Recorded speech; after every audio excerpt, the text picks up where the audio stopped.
Social media પરની એક સામાન્ય પોસ્ટ, શું એમાં આખો પાઠ છુપાયેલો હોઈ શકે? આજે આપણે બસ એ જ જોવાના છે. ચાલો આ શૈક્ષણિક તસવીરને ખોલીને જોઈએ કે એની અંદર શું શું રહસ્ય છુપાયેલા છે. તો આ તસવીરને છે ને એક પઝલ તરીકે જોઈએ. આપણે એના દરેક ટુકડાને એક પછી એક ઉપાડીશું, એને સમજીશું અને પછી જ્યારે બધા ટુકડાઓ ભેગા થશે ને ત્યારે આખી વાત સામે આવશે. હા, બિલકુલ. આ કોઈ એમ જ રેન્ડમલી બનાવેલી ઇમેજ નથી. આની પાછળ પૂરો વિચાર કરવામાં આવ્યો છે. શીખનારાઓ માટે એકદમ ચીવટપૂર્વક, હોશિયારીથી તૈયાર કરેલું મટીરિયલ છે આ. કોઈ પણ સારી શૈક્ષણિક સામગ્રીની પહેલી નિશાની શું હોય? એ કે તે કોના માટે છે એ સ્પષ્ટ હોવું જોઈએ. તો સવાલ એ છે કે આ પોસ્ટ કોના માટે છે? ચાલો ઉપરથી જ શરૂઆત કરીએ અને શોધી કાઢીએ.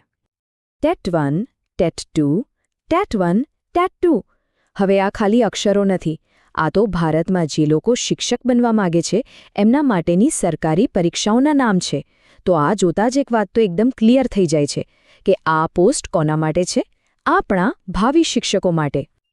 અને જુઓ, એની બરાબર નીચે શું લખ્યું છે? પરીક્ષાની તૈયારી. બસ, હવે તો ચિત્ર એકદમ સ્પષ્ટ થઈ ગયું. આ પોસ્ટ ખાસ એવા ઉમેદવારો માટે જ છે જેઓ શિક્ષક બનવાની તૈયારી કરી રહ્યા છે. અને હવે આવે છે આખી વાતનો હીરો. મુખ્ય વિષય માઇક્રો ટીચિંગ. મતલબ ખાલી 3 જ લાઇનમાં આપણને બધું જ ખબર પડી ગઈ. કોના માટે? ટેટ અને ટાટના ઉમેદવારો. શેના માટે? પરીક્ષાની તૈયારી. અને કયા વિષયની? Micro teaching. કેટલું સીધું અને સટ. સારું, તો ઉપરનો ભાગ તો સમજાઈ ગયો. હવે ચાલો તસવીરના હાર્દમાં, એના કેન્દ્રમાં જઈએ. ત્યાં એક બહુ જ રસપ્રદ સવાલ પૂછવામાં આવ્યો છે, જે ખરેખર તો આખા પાઠનો પાયો છે. અને સવાલ શું છે? કઈ જાતિ કરતાં નિપુણતા કેવી રીતે મેળવી શકાય? એટલે કે હાઉ કેન માસ્ટરી બી અચીવ્ડ? જુઓ, આ સવાલ સીધો જવાબ નથી આપતો, પણ એ વિચારવા પર મજબૂર કરી દે છે. આ જ તો સારા શિક્ષણની નિશાની છે. અને આ કોઈ આડકતરો સવાલ નથી. આ તો સીધો માઇક્રો ટીચિંગનો મૂળ મુદ્દા પર આવે છે કે ભાઈ, કોઈ એક ટીચિંગ સ્કિલમાં માસ્ટરી કેવી રીતે લાવવી, એક્સપર્ટ કેવી રીતે બનવું. આ જ તો આખા ટોપિકનો ગોલ છે. પણ અહીં વાત ખાલી શબ્દોની નથી. જરા એની બાજુના ચિહ્નો તો જુઓ. એક બાજુ છે મેગ્નિફાઇંગ ગ્લાસ, જે કહે છે કે ભાઈ ઊંડા ઉતરીને વિશ્લેષણ કરો, અને બીજી બાજુ છે મગજનું આઇકન, જે ગહન વિચાર અને સમજણ તરફ ઇશારો કરે છે. મતલબ નિપુણતા માટે આ બંને વસ્તુઓ ખૂબ જ જરૂરી છે.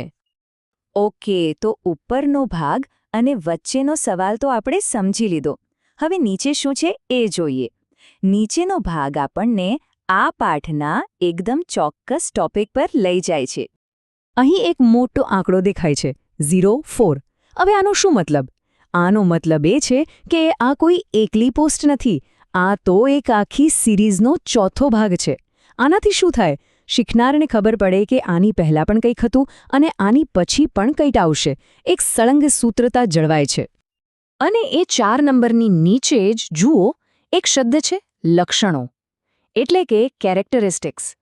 તો હવે વિષય હજી વધુ ફોકસ થઈ ગયો. આખી પોસ્ટ માઇક્રો ટીચિંગ વિશે છે, પણ એનો આ ચોથો ભાગ ખાસ એના લક્ષણો પર જ છે. કેટલું ચોક્કસ અને સ્પષ્ટ. તો અત્યાર સુધી આપણે બધા ટુકડાઓ અલગ અલગ જોયા. કોના માટે, શું વિષય, કયો સવાલ. હવે સમય છે આ બધા ટુકડાઓને જોડીને આખી પઝલ સોલ્વ કરવાનો. ચાલો આખું ચિત્ર એકસાથે જોઈએ. તો આખી વાતનો સાર શું નીકળ્યો? ચાલો ફટાફટ જોઈએ. પહેલું, ઓડિયન્સ કોણ છે? ટેટ અને ટેટ પરીક્ષાના ઉમેદવારો. બીજું, વિષય શું છે? Micro teaching. ત્રીજું, એમાં પણ ખાસ શું? તો કે ભાઈ ભાગ 4 એટલે કે એના લક્ષણો. અને આ બધું બનાવ્યું કોણે? એજ્યુકેશન ડેવ નામના એક શૈક્ષણિક પેજ દ્વારા. એકદમ ક્રિસ્ટલ ક્લિયર. આના પરથી એ જ સમજાય છે કે આ તસવીર કેટલી સ્માર્ટલી ડિઝાઇન કરવામાં આવી છે.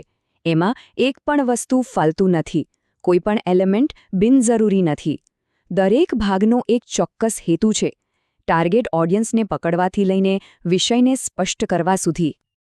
ચાલો આપણે એક તસવીરનું તોડજોડ કરીને વિશ્લેષણ કરી લીધું, પણ આ બધું શા માટે? આમાંથી શીખવા જેવી મોટી વાત કઈ છે? આપણા માટે આ કેમ મહત્વનું છે? અને આનો સૌથી મોટો પાઠ એ જ છે કે કોઈ પણ મોટી કે જટિલ માહિતીને જો નાના મેનેજેબલ ભાગોમાં તોડી નાખવામાં આવે તો એને સમજવી કેટલી સહેલી થઈ જાય છે. આ જ તો શીખવાની સૌથી અસરકારક રીત છે અને આ તસવીર એનું એક ઉત્તમ ઉદાહરણ છે. એક વિચાર આવે છે.